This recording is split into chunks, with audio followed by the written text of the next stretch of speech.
शासन प्रभावक शतक सिंह शतक वीर सुविशाल गच्छाधिपति पूज्यपाद आचार्य देवेश श्री दौलत सागर सुरीश्वर जी महाराजा के जन्म शताब्दी महोत्सव के उपलक्ष्य में श्रवण कीजिए विराग क्रांति वाणी का हृदय भेदी धारदार प्रवचन। जिन शासन जिंदाबाद। क्रांतिकारी प्रवचनकार श्री शत्रुंजय महातीर्थ सेवक, कत्ल खानों के जाहिर विरोधक, लाखों पशुओं के रक्षक, मिशन हिंसा मुक्त पालिताना के मार्गदर्शक, श्वेतांबर मूर्ति पूजक तपोगच्छीय सुविशाल सागर समुदाय के गौरव, पूज्य पन्यास प्रवर श्री विराग सागर जी महाराज। जय गिरिराज, जय आदिनाथ। 5 days to go। जिस पुण्य पल की हम राह देखकर बैठे हैं, हमारे पूज्यपाद वर्तमान सुविशाल गच्छाधिपति पूज्यपाद आचार्य भगवान श्री दौलत सागर सुरीश्वर जी महाराजा, बस जिनके जन्म को 100वां साल बैठ रहा है, सेंचुरी सुनील गावस्कर या सचिन तेंदुलकर सेंचुरी पूरी करे कोई बड़ी बात नहीं है, सहवाग सेंचुरी पूरी करे बड़ी बात नहीं, विराट सेंचुरी पूरी करे बहुत बड़ी बात नहीं है। लेकिन आज इस वर्तमान युग में भौतिकवाद में और हमारे पूज्यपाद गच्छाधिपति श्री दौलत सागर सुरीश्वर जी महाराजा 100वां साल अब नजदीक आ चुका है। 16 सितंबर के दिन और पूज्य गुरुदेव जो सूरत में विराजमान है, आज भी जो सशक्त है, आज भी, और जिनकी आवाज आज भी वही सिंह गर्जना, जिस गर्जना की कल हमने बात की, को हम सो हम, भगवान जैसे आप वैसे मैं, जैसे हमारे महापुरुष वैसे ही हम, जैसे हमारे क्रांतिवीर वैसे ही हम, जैसे हमारी मां सतिया वैसे ही हम, और वही ताकत जिनमें भरी हुई है, वो सत्व जिनमें भरा हुआ है, ठूस ठूस कर भरा हुआ है। और ऐसे पूज्यपाद गच्छाधिपति श्री के जन्मोत्सव का बस अब सिर्फ 5 days to go, सिर्फ 5 दिन बचे भैया। क्या करेंगे आप लोग? छोटी सी जिंदगी हमें भगवान ने हमें दी है, छोटी सी जिंदगी है, 100 साल की जिंदगी। और आजकल तो अब 100 साल भी हम बोलने को, अब शायद इस कोरोना के जमाने में तो अब 100 साल कब पूरे हो गए पता ही नहीं है। और इसीलिए क्या मकसद, क्या एम, क्या गोल, क्या टारगेट, हमें अब हमारे पास सिर्फ 5 दिन बचे हैं, क्योंकि वो जो गच्छाधिपति श्री का जो जन्मदिन होगा वो हमारे लिए एक संकल्प दिन होगा। पूज्यपाद गच्छाधिपति श्री का वो 16 सितंबर यानी कि तिथि के रूप में हम अगर तिथि अगर गिनते हैं तो वो है भादरवा वदी 14 गुजराती, और मारवाड़ी तिथि के मुताबिक अगर गिने तो आसो वदी 14, और ये चतुर्दशी का दिन, मंगलकारी दिन, जिस दिन गच्छाधिपति श्री का जन्म मैसाना के पास जैतपुर गांव में एक पटेल के घर में हुआ था। पटेल के घर में, जो जन्म से जैन नहीं है लेकिन जो कर्म से जैन बने, और वो हमारे ये महानायक, ये गच्छ नायक, हमारे गच्छाधिपति श्री, और जो हमारे आस्था केंद्र है, जो हमारे श्रद्धा केंद्र है, जो हमारे लिए आदर्शभूत है, जो हमारे लिए हमारा सर्वस्व बन चुके हैं। और ऐसे गच्छाधिपति श्री 100वां साल बैठ रहा है, सेंचुरी पूरी कर रहे हैं, घर घर में आनंद, खट खट में आनंद। और एक अजैन, और अजैन में से एक पटेल, और पटेल में से कैसे उन्होंने दीक्षा ली, उन्होंने कैसे दीक्षा ली, और उन्होंने कैसे घर से भागकर दीक्षा ली, दीक्षा के लिए कैसे उनके भाव हुए, जैनों के परिचय में कैसे आए, इन्होंने उनको नवकार समझाया, सिखाया, जैन धर्म कैसे पाया, किस तरह से वो साधु भगवान के सहवास में आए, कैसे वो वैरागी बने, कैसे घर से भागकर 2-2 बार भागकर उन्होंने दीक्षा ली। और वो पूरा प्रसंग कल से हम आपको प्रतिदिन सुनाएंगे, क्योंकि हमने जिसके कारण, जिसके निमित्त से, जिनकी अनुमोदनार्थ ये हमने प्रयोजन का आयोजन किया, अब उनको सुनना तो पड़ेगा, क्योंकि वो ऐसे महापुरुष हो गए जो आज हमारे लिए हो गए नहीं, आज भी हमारे लिए आदर्श है, आदर्श है। आज कोई गच्छाधिपति पूरे जिन शासन में नहीं है कि जिन्होंने 100वां साल पूरा किया है। वर्तमान में कोई गच्छाधिपति नहीं है।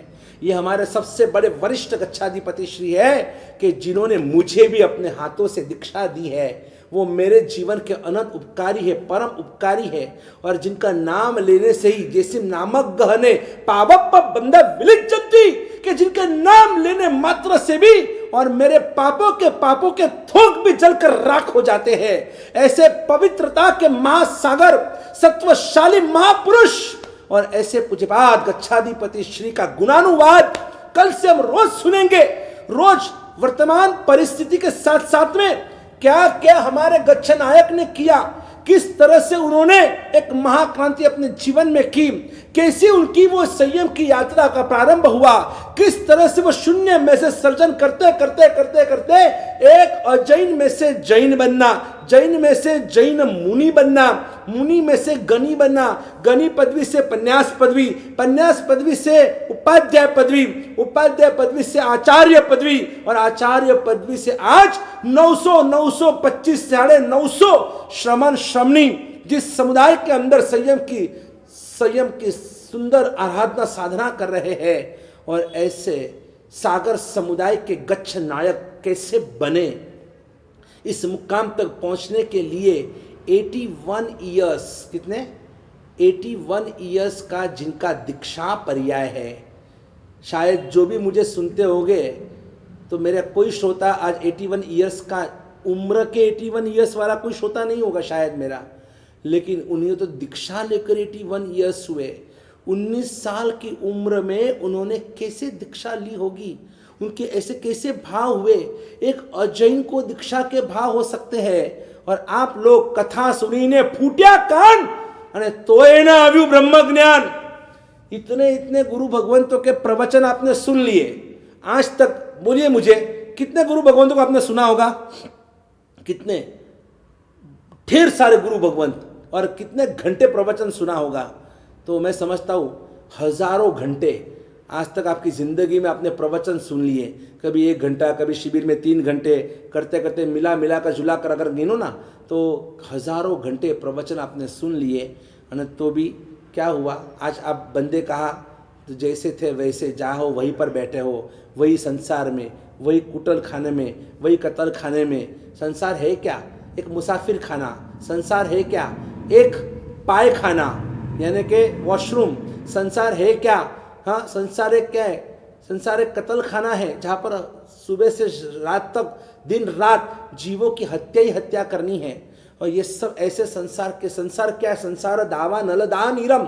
संसार दावा नल है, संसार राग द्वेष से घिरा, संसार मोह माया से लिप्त है, संसार अज्ञान से भरा हुआ है, संसार में पाप ही पाप है, दुख ही दुख है।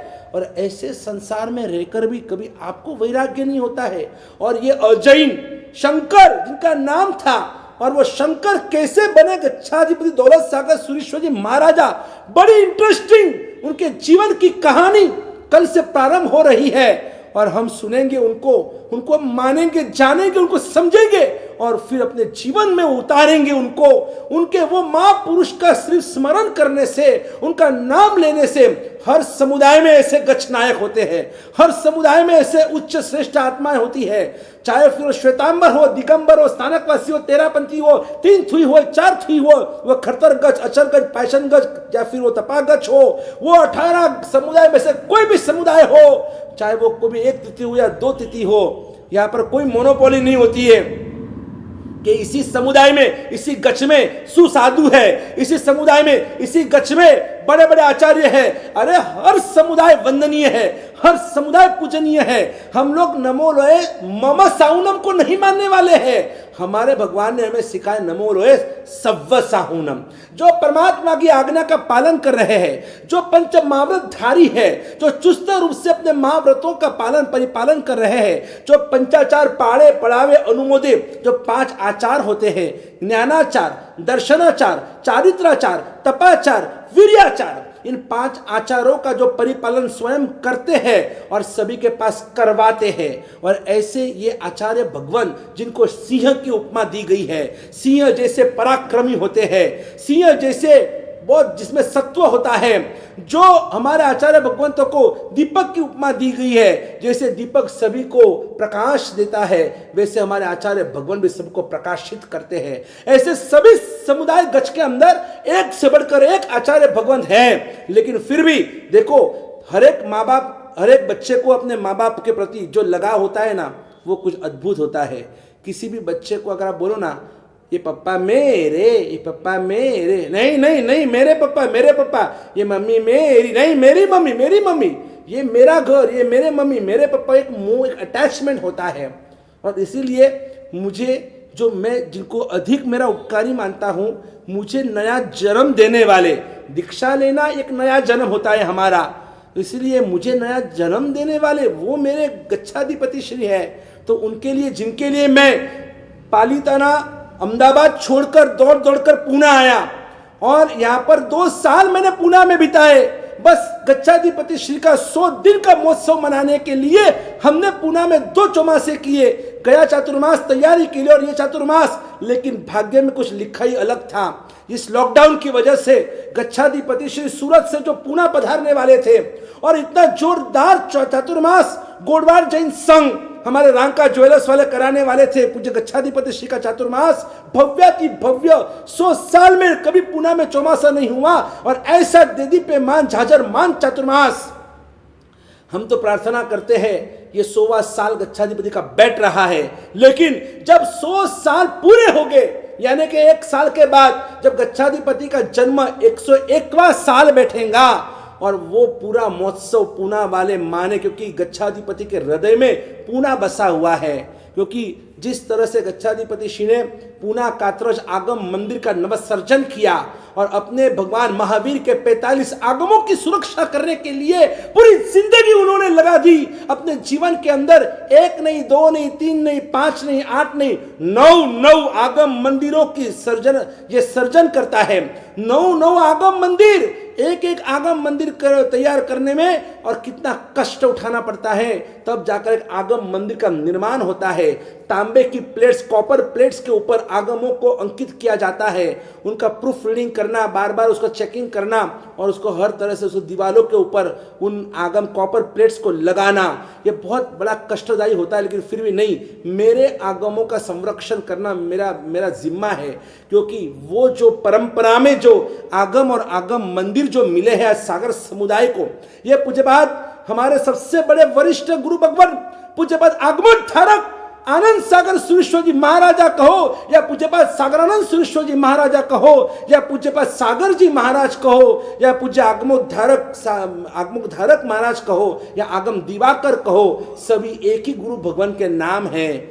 कभी कोई उन्हें आनंद सागर जी कहते थे, कभी सागरानंद सूरी कहते थे, कोई सागर जी महाराज कहते थे, पेट नेम सागर जी महाराज। वैसे वो हमारे सबसे बड़े, मेरे दादा गुरुदेव के भी दादा गुरुदेव, और वो थे ऐसे पूज्यपाद सागर जी महाराज के, जिन्होंने ये एक संकल्प लिया था आगमों का उद्धार करना। 45 पहले हमारे 84 आगम थे, उसमें से सिर्फ अब 45 आगम बचे। मुगलों ने बहुत विनाश किया, अंग्रेजों ने बहुत लूट लिया, कई जगह पर तो होली की होली लगा दी, आग लगा दी, सब आगमों को जलाकर खाक राख कर दिया। लेकिन उसमें से भी आगमों को बचा कर जो भी आगम तितर बितर थे, उन सभी को एक करके, उस जमाने में ना तो जेरोक्स मशीन थी, ना फैक्स मशीन थे, ना ये टेक्नोलॉजी थी, ना स्कैनिंग मशीन था, कुछ भी नहीं था। आज से ये 150 साल 125 साल पहले की मैं आपको बात कर रहा हूँ। और वो हमारे पूज्यपाद सागर जी महाराज का संकल्प था, हर जगह पर आगमों का रक्षण हो, क्योंकि आगम ये हमारा कॉन्स्टिट्यूशन है। जैसे भारत का बंधारण होता है, उसी से हम भारत को चलाते हैं, पूरा देश चलाते हैं, कायदे कानून। वैसे हमारे ये जिन शासन का बंधारण, हमारे ये 45 आगम शास्त्र है, जिसके आधार से हम इस जिन शासन को चला रहे हैं। कैसे साधु साध्वी जी ने जिंदगी जीना, श्रावक श्राविका ने कैसे अपनी जिंदगी जीना, ये सब आगम में से हमको पता चलता है। और इसलिए उन आगमों का रक्षण करना बहुत बड़ा जिम्मा था, और वो पूज्यपाद सागर जी महाराज ने लिया। उनके बाद उनके शिष्य मालवोद्धारक पूज्य आचार्य भगवान चंद्रसागर सुरेश्वर जी महाराजा जी ने और ये पूरा उनका जिम्मा लिया। उनके बाद उनके जितने भी शिष्य हुए, पूज्यपाद गच्छाधिपति श्री देवेंद्र सागर सुरेश्वर जी महाराजा, पूज्यपाद उपाध्याय धर्म सागर जी महाराज आदि अनेक गुरु भगवंतों ने आगमों का रक्षण करने के लिए अपनी अपनी जितनी भी ताकत थी सबने काम में लगाई। और उसमें सबसे ज्यादा अगर वर्तमान के जितने भी गुरु भगवंत हैं, सिर्फ सागर समुदाय की बात नहीं कर रहा हूं, पूरे जिन शासन में देख लो कि जो काम पूज्यपाद गच्छाधिपति श्री दौलत सागर सुरेश्वर जी महाराज ने किया है ना, ऐसा काम शायद वर्तमान में आगमों का रक्षण का कार्य किसी ने नहीं किया। नौ नौ आगम मंदिरों का सर्जन करवाना ये कोई बच्चों का खाने का खेल नहीं है। इतना ही नहीं, जो बारसा होता है, बारसा सूत्र यानी कल्प सूत्र, जो संवत्सरी के दिन अर्धमागधी प्राकृत भाषा में पढ़ा जाता है, वो 1250 1250 श्लोकों का बारसा सूत्र, और वो बारसा सूत्रों में कितने 31 बारसा मंदिरों का सर्जन करवाया। यानी एक ही मन में ठान कैसे भी करके मुझे मेरे आगमों का रक्षण करना है। और इसीलिए तो आगम 45 आगम मंजूषा, ऐसी आगम मंजूषा एक साथ में ऑल इन वन 45 आगम एक साथ में उन्होंने प्रिंट करवाए, सालों पहले की बात है। और ऐसे गच्छाधिपति श्री का देखो, कल से हम वो गुणानुवाद एक ऐतिहासिक रूप से अलग ढंग से हम उनका गुणानुवाद सुनने वाले हैं। उनके जीवन को हम मानेंगे, क्या क्या उन्होंने उनके जीवन के अंदर कैसे कैसे समय पर क्या क्या उन्होंने ऐसे कदम उठाए, और उनके द्वारा जिन शासन को क्या लाभ हुआ, सागर समुदाय को क्या लाभ हुआ।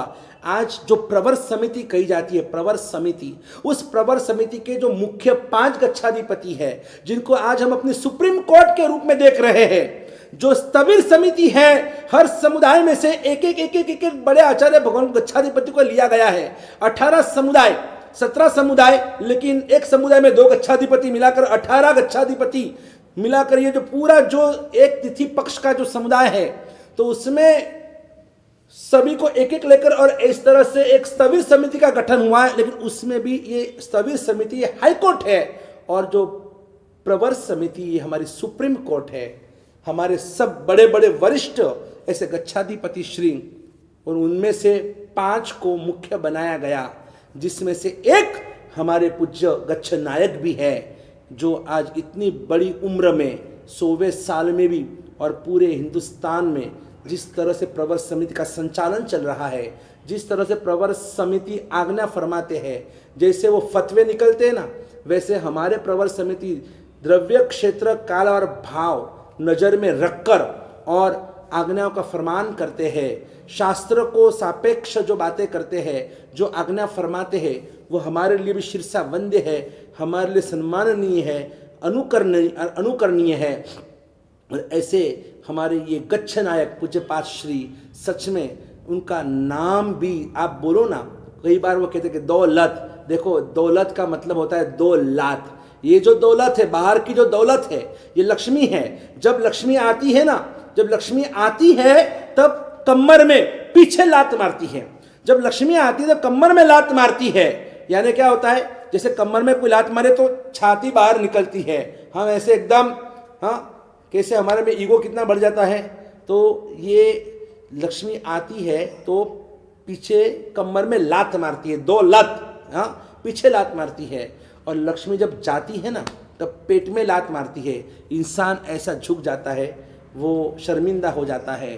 तो हमारे गच्छाधिपति से कहते थे, भाई देखो भाई, बाहर की लक्ष्मी से कोई लेना देना नहीं है, हमें उसके ऊपर इतना मोह ममत्व नहीं करना चाहिए। और हम भी गुरुदेव को कहते, गुरुदेव हमें कोई बाहर की लक्ष्मी चाहिए भी नहीं, हमें तो वो आंतरिक लक्ष्मी चाहिए जो हमें मोक्ष तक पहुँचाए, हमें केवल ज्ञान दिलाए। और ऐसी लक्ष्मी को पाने के लिए ही हम आपकी सेवा में जुड़े हुए हैं। आपकी हर आज्ञा हमारे लिए सर आंखों पर है, आप आज्ञा फरमाइए क्या करना है। और गच्छाधिपति की वो सपने अब हम सभी को मिलकर पूरे करने हैं। यही उनके जन्मदिन का सबसे बड़ा तोहफा होगा। क्या हम उनको दे सकते हैं? उन्हें और कुछ नहीं चाहिए, लेकिन जो चाहिए वो क्या चाहिए, और हम उनके सपने, उनके अरमान किस तरह से हम फुलफिल कर सकते हैं, हम पूरा कर सकते हैं। और इसी के लिए हम कल से जो भी अभी तक प्रवचन नहीं सुनते हैं, उन सभी को बोलो सिर्फ 5 प्रवचन सुनिए, 5 प्रवचन, और गच्छाधिपति को सुनिए। भले आप लॉकडाउन में आप सूरत नहीं जा सकते, तो आप घर में बैठे बैठे भी उनकी अनुमोदना कर सकते हो।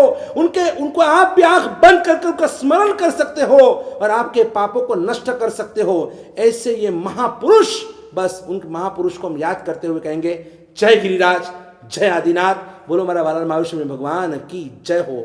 बोलो वर्तमान गच्छाधिपति आचम दौलत सागर सुरेश्वर जी महाराज की जय।